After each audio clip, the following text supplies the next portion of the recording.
So this is the most I have ever earned on one job, guys. I did work for this client. It was back in 2018.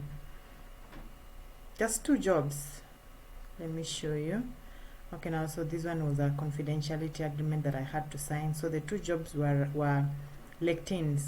Lectins. This is what she sent. This is the truth about lectins. One job, the first job, and the second job. This is the match that I was paid. So the second job I was paid $400 for 3,000 words. As a native English speaker and writer from Africa, this actually meant a lot to me. It actually showed me that I could live off content writing or freelance writing, if you would like to call it that way. So if you want to learn more about how to earn money writing content for online businesses or any other way to make money online, please subscribe to Just Sophia on YouTube. And yeah, see you there. Bye.